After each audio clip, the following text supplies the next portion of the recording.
A paz do Senhor, igreja, tudo bem, tudo em paz? Eu espero que sua casa, o seu lar, esteja bem, estejam na graça do Senhor Jesus, que é só Ele para nos manter mesmo das artimanhas, mas Ele nos livra, louvado seja Deus. Bom, turma da Etade, Igreja Ceifa, chegamos ao final do livro Missões e Evangelismo da Etade, e hoje lições 9 e 10, nós vamos falar de missões transculturais. Missões no exterior que chega na nossa realidade. Brasileiros morando nos Estados Unidos, estando nos Estados Unidos, e de que forma também, por mais que nós estamos inseridos numa comunidade brasileira, né? Nós estamos ministrando para brasileiros, porém, há várias pessoas com contatos americanos, trabalhando com americanos, e de que forma poder compartilhar o evangelho àquelas pessoas que não foram alcançadas ainda. A lição número 9, missões transculturais. Eu estou na página 101, na minha lição, esboço da lição, o missionário e as diferentes culturas, a chamada e confirmação do missionário, a importância do ministério aprovado, a importância do ministério provado e a fundação de igrejas e seu alvo. Boa lição, tem sido uma benção.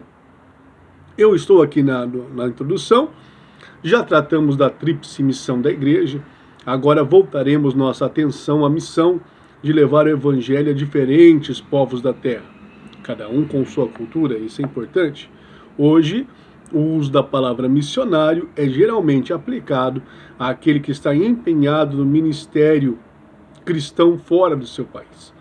Em relação àquele que os evangeliza, usamos as expressões missões nacionais, para nos referirmos à evangelização de índios, imigrantes diversos, povos carentes, missões estrangeiras, para referirmos ao esforço de alcançar um povo de um país estrangeiro da palavra de Deus. Nessa matéria específica, dirigiremos nossa atenção ao obreiro que se encontra em outras terras, fundando igrejas, pregando a palavra, evangelizando, pastoreando e ensinando. Você sabia que ainda muitas culturas não foram alcançadas, muitos povos não foram alcançados.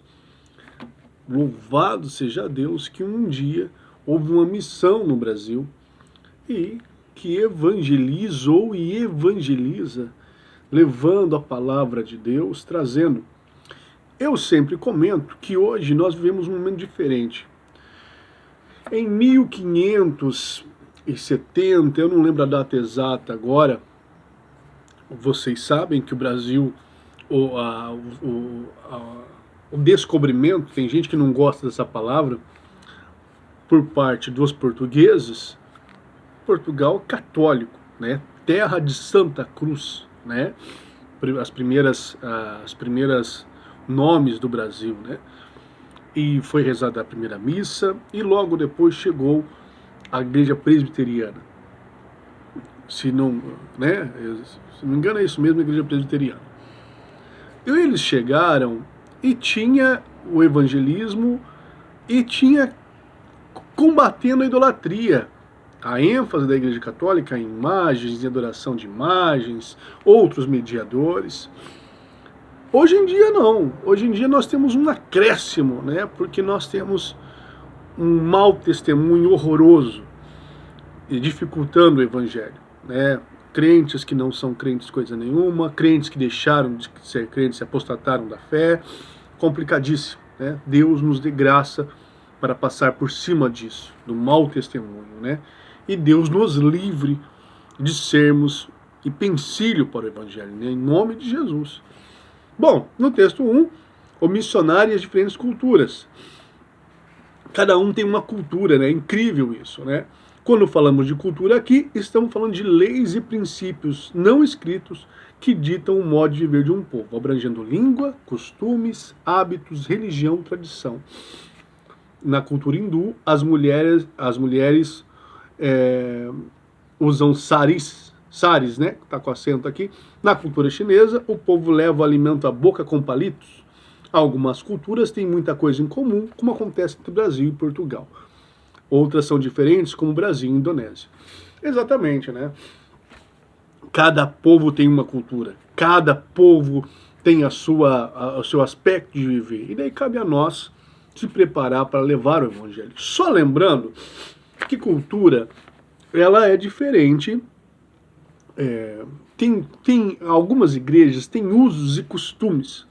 Usos e costumes, eles são temporários e eles podem mudar dependendo da época. Dogmas não. Dogmas são bases bíblicas para todo sempre. Exemplo, a Assembleia de Deus, igreja a qual eu faço parte, estou auxiliando como obreiro, me converti na Assembleia de Deus, e a Assembleia de Deus, eu fico muito à vontade para falar, ela tem seus usos e costumes. Ok? No início da Assembleia de Deus, os homens andavam de terno e também o chapéu e o guarda-chuva. Era parte de 1930. Mudou. O adultério em 1930 continua pecado em 2021. Você tem um exemplo. A mentira em 1930 era pecado e em 2021 continua sendo. E em 1500 era pecado e continua sendo. Então essa é uma característica de dogma. Não muda para a cultura, não muda adultério, mentira, fofoca, que mais? Roubo, assassinato, tantas coisas. É pecado na Ásia, na Europa, na América do Sul, na América do Norte, qualquer continente que você ir. E tem os costumes, que daí são variáveis, não implica. E daí eu estou fazendo um ponte, né? Porque usos e costumes diretamente são ligados à cultura daquele momento. Fui claro? Né? Eu creio que sim, qualquer coisa eu estou à disposição sempre, tá bom? Bom, subculturas, por exemplo, cultura da vida urbana na cidade de São Paulo. Quem morou em São Paulo? Eu morei um tempo em São Paulo, lá tem nações, lá tem bairros só de japoneses, tem bairros de pessoas árabes, tem bairro de tudo que é nação, é uma subcultura, né? Uma subcultura mais ou menos aqui, os bairros brasileiros dentro dos Estados Unidos, né? São subculturas. A comunicação transcultural, toda pessoa enviada para trabalhar para o Senhor, onde haja outra cultura, precisa familiarizar-se com o máximo possível para um trabalho eficaz. Há um livro, Heróis da Fé, fantástico livro, vale a pena. Heróis da Fé. São 20 homens que contam, a maioria deles missionários, que contam evangelismo na China, na Indonésia, na Índia. É fantástico, vale a pena, viu? A mensagem da Bíblia é tão necessária a um chinês como a um francês. Os argentinos estão sob condenação do pecado, tanto quanto os portugueses. A verdade da ressurreição de Cristo poderosa e triunfal é tão importante para os paraguaios como para os ingleses? Claro que sim, mesmo com as suas diferentes culturas, claro que sim. Então, a mensagem de Paulo viajou para todo canto proclamando a palavra de Deus. Todo canto ele pregava a palavra de Deus. Olha lá, Romanos de 1, 14 a 16. Pois sou devedor tanto de gregos quanto bárbaros, tanto de sábios como ignorantes. Por isso, quanto está em mim, estou pronto para anunciar o evangelho também a vós outros em Roma. Pois não me envergonho do evangelho, porque é o poder de Deus para a salvação de todo aquele que crê, primeiro do judeu, também do grego. Romanos 14, 16. E Paulo declarou aos Coríntios, 1 Coríntios 2:2, porque decidi nada saber entre vós, senão Jesus, este crucificado. Eita glória! Que fantástico é o poder do evangelho. Mas como se separa um missionário? Você já imaginou, querido? A separação de uma pessoa para outra cultura. E ele sabe, exemplo, quem vai para a China sabe que pode não voltar. A China proíbe o cristianismo. Quem vai para um país muçulmano sabe que pode não voltar. ele e a sua família pode não voltar. Ele está literalmente dando a sua vida em prol do Evangelho. Então você imagina a situação, né? Você imagina ali a pessoa já indo, né? Aqui, em primeiro lugar, uma forte convicção, né? No texto 2, Atos 2, 22, 21. Vai, porque eu te enviarei para longe aos gentios. Eu sempre falo assim, que a nossa convicção está em Deus. Não são os problemas, não são os... Porque o pau vai quebrar, meu querido. Satanás vai se levantar, o negócio não é pegado, é guerra, é briga, é tomado à força, o chamado, a vida cristã. Não é bolinho, não.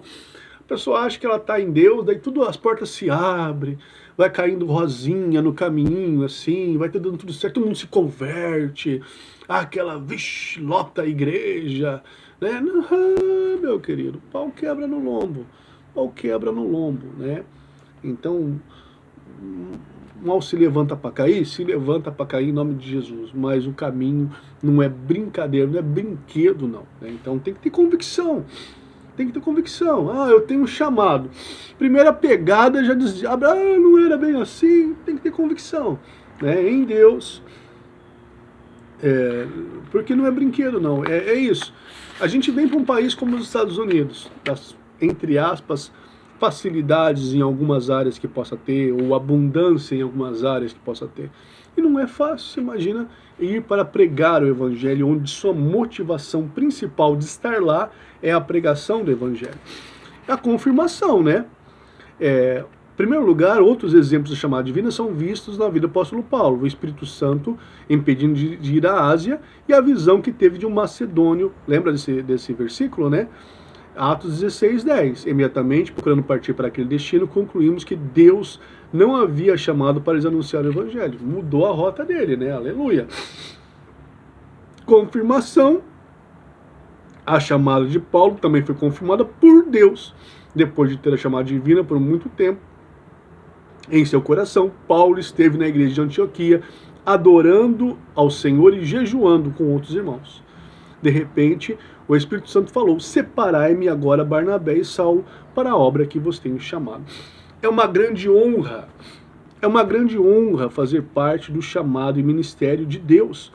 Querido, me entenda, o basquetebol americano, Jordan, Magic Johnson, esse que faleceu recentemente, né, Kobe Bryant, jogadores fantásticos, né? É como se Shaquille O'Neal, é como se um desses em atividade olha para você e fala, você joga muito bem, vem conosco, vem fazer parte do nosso time. Você está sendo chamado pelo melhor. Você foi olhado pelo melhor, pelo top. Ninguém mais é melhor que eles. O Criador, Rei dos reis, Senhor dos senhores, que dá vida, que tem todo o poder, que disse haja luz e houve, que fez céus e terra, que sabe as estrelas, sabe o pó, conhece o pó da areia. Esse Deus nos chamou para pregar o Evangelho. Aí fica aberto a questão, e nós estamos em outro país, da questão transcultural.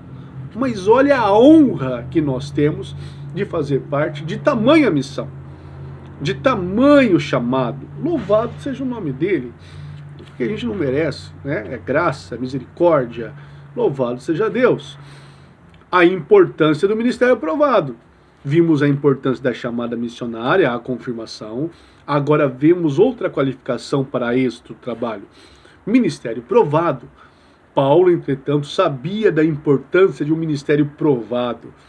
Antes de começar a carreira missionária, vemos em Atos 11, 25, que o apóstolo passou um ano todo trabalhando em Antioquia, submisso à direção da igreja ali, contribuindo com seu ministério de ensino. Foi depois desse ano de ministério provado que a igreja de Antioquia o ordenou e enviou para o campo missionário. Escrevendo a Timóteo sobre os cargos importantes na igreja, admoestou dizendo, não seja neófito, para não suceder que ensoberbeça e incorra em condenação do diabo, 1 Timóteo 3,6. O ensino bíblico aqui é bem contrário de que muitas igrejas estão fazendo hoje. ao saber enviar um jovem para o campo missionário, para que lá aprenda a pregar, amadureça espiritualmente e depois volte para o seu país, a fim de desenvolver uma igreja local. Se alguém não pode provar suas necessárias qualificações ministeriais ante a sua igreja local, também não deve ser enviado para lugar nenhum. É o caso do servo de quem o Senhor falou que fora fiel, tendo apenas 5 talentos. Muito bem, servo bom e fiel, foste fiel no pouco, sobre muito te colocarei. Mateus 25, 21. Há um pastor que me dizia, e há um ditado antigo, que se para conhecer alguém tem que comer 1 quilo de sal, né, um pacote de sal, que demora, né? Muitas pessoas não entendem isso. Aqui nos Estados Unidos, principalmente, pela falta, a gente tem falta de pessoas qualificadas para o louvor, para isso, para aquilo. Então, quando chega alguém, o olho até brilha, fala, nossa, né, vem me ajudar. A gente não sabe de nada da vida da pessoa. A gente se esquece que para Deus não funciona como para os homens.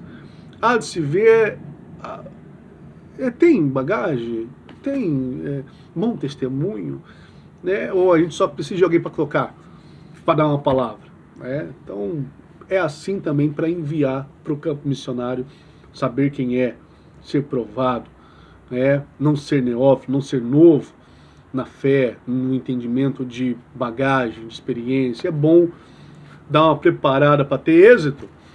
A disposição para o sacrifício, meu Pai amado, né? Para um missionário, o sacrifício de ficar privado de amigos, parentes por muito tempo é muito grande. Há missionários que vão para o campo enfrentando dificuldades financeiras. Alguns enfrentam sérios problemas de saúde em virtude de novos climas.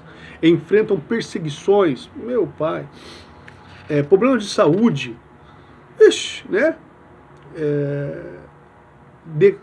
Em Atos 20, 24, e agora constrangi no meu espírito, vou para Jerusalém, sabendo ali o que me acontecerá. Vocês lembram desse texto? Porém, nada considera a minha vida preciosa para mim mesmo, contanto que complete a minha carreira e o ministério que recebi do Senhor Jesus para testemunhar o evangelho da graça de Deus. Não é louros. A obra de Deus, ela não é feita num púlpito.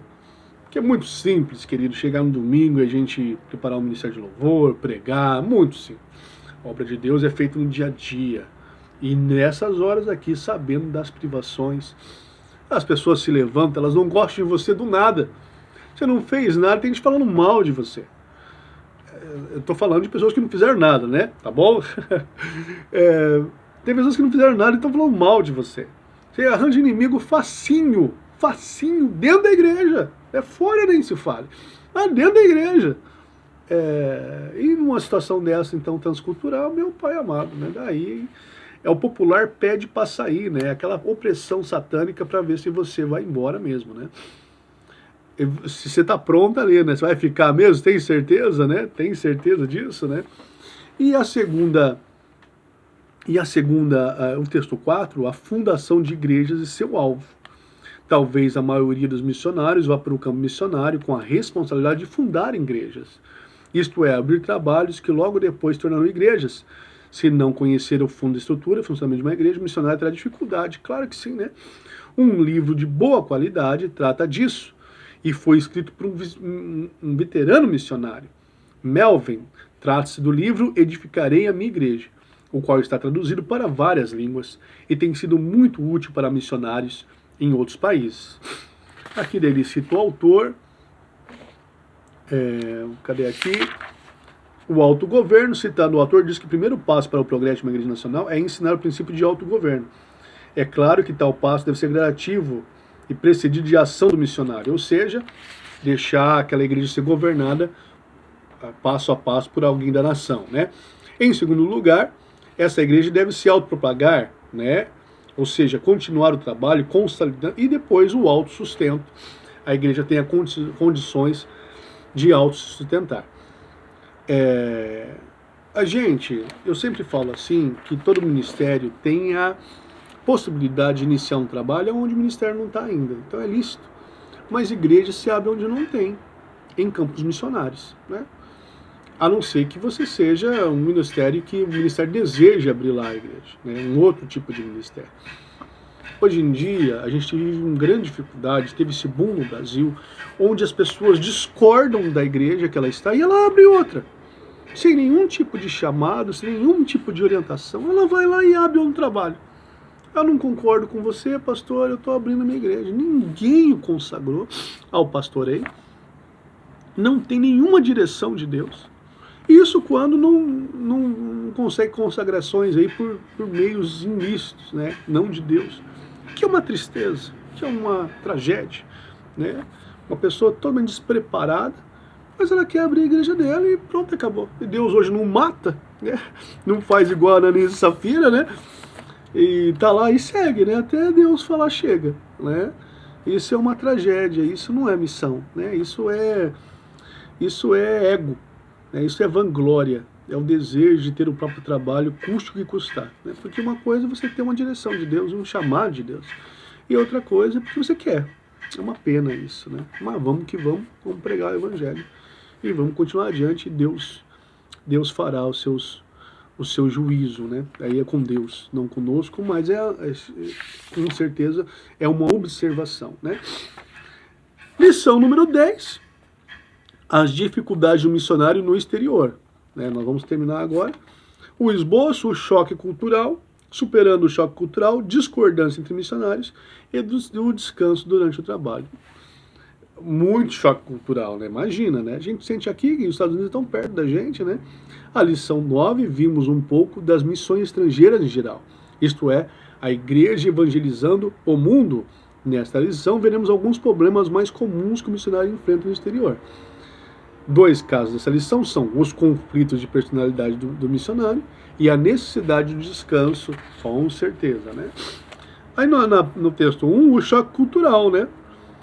Em primeiro lugar, estágio turístico. Há geralmente 4 fases do choque cultural. A primeira pode ser chamada turística. Todo missionário recém-chegado é exótico, recém-chegado é exótico e impressionante.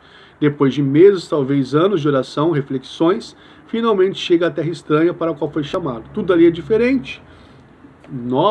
Tudo novo, né? Tudo novo. A rejeição, o segundo estágio é a rejeição, né? O encanto da novidade acabou. O novo missionário compreende melhor que o novo país é o seu novo lar. Já não se sente mais como um turista. Em breve voltará para o seu lar, seu doce lar. Não se sente mais como um turista, que em breve voltará para o seu lar, seu doce lar. Né? Turista tem essa, eu estou turistando, logo eu voltarei. Ele já não sente isso mais, né? Ele faz um levantamento do seu novo ambiente, sua realidade agora é outra, bem diferente. Se ele estiver no Chile ou na Bolívia, por exemplo, despertará o fato de costumes, povos. E isso passa a incomodá-lo e questiona a sua presença ali, né? Tudo é cansativo, preocupante, sem alegria. Oposição. As oposições começam. As pessoas vão se sentindo mais alertas. Falam, nossa, né? Será que era Deus mesmo? Aí começa, né? Será que foi Deus que me chamou?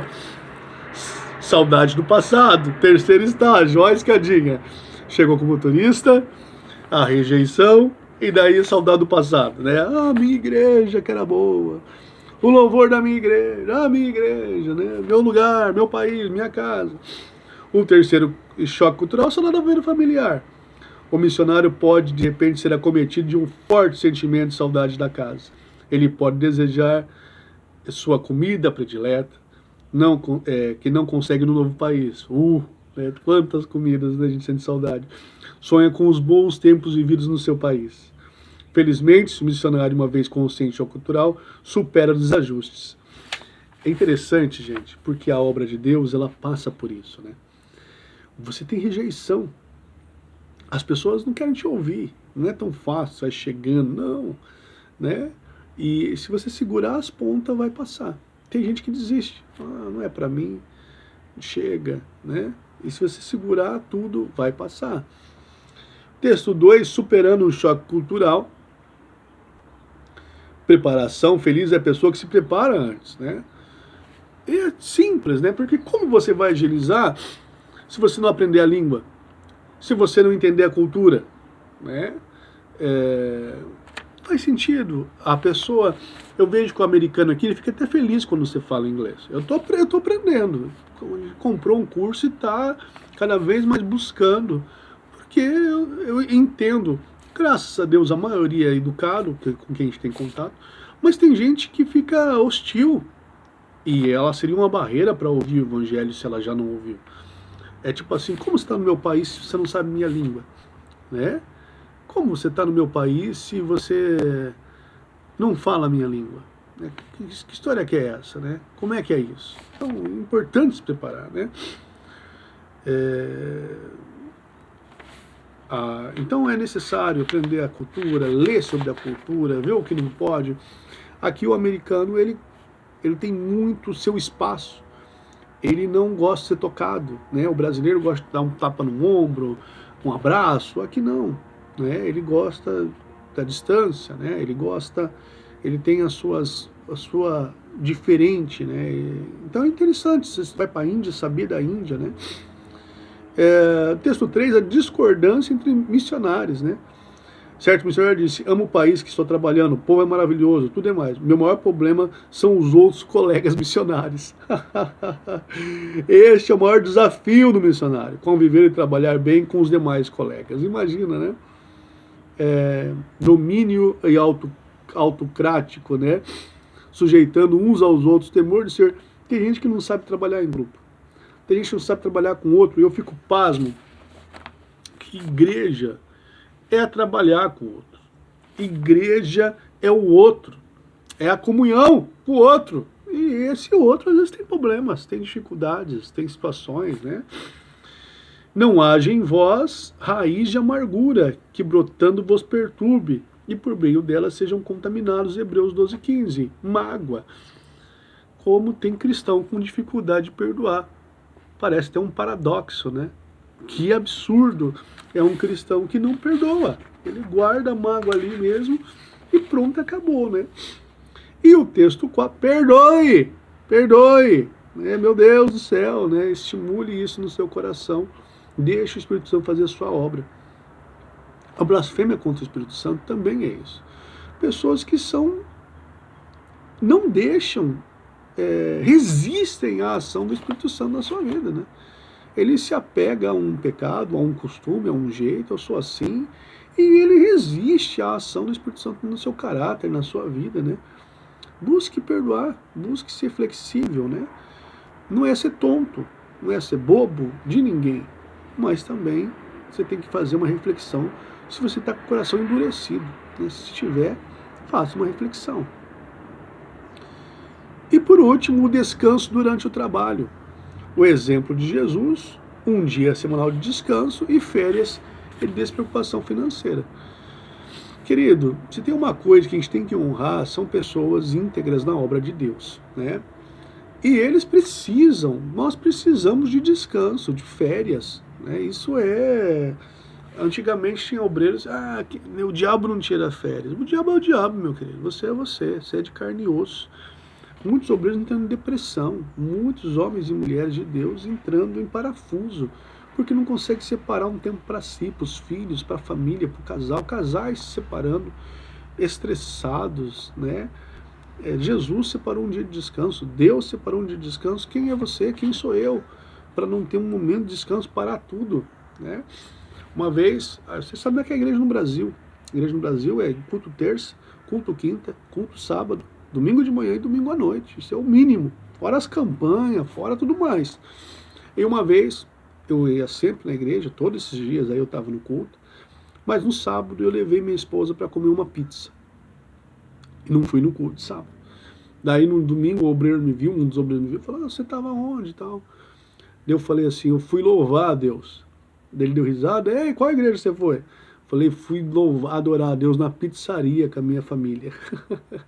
Porque é um jeito de louvar a Deus e ser grato a Deus, cuidar da família, cuidar de você, né? Cuidar de si mesmo. Então a obra de Deus também é cuidar da família. Não adianta você ser inteiro, né, na obra e a tua família despedaçando, ou você despedaçando por dentro, né? Então tenha senso crítico, ouça a voz de Deus. Outra área de descanso do obreiro está associada à igreja que o enviou. A igreja que envia um missionário ao campo deve orientá-lo a gozar férias anuais para descanso e renovo. A igreja que envia um missionário também deve cuidar de sua vida financeira. Jesus declarou que o obreiro é digno do seu salário, Lucas 10, 7. Oh yeah! Né? Uma pena o que várias igrejas fazem com missionários, os abandonando, os deixando. Né? Isso não é nada cristão. Queridos, esse foi o livro de evangelismo.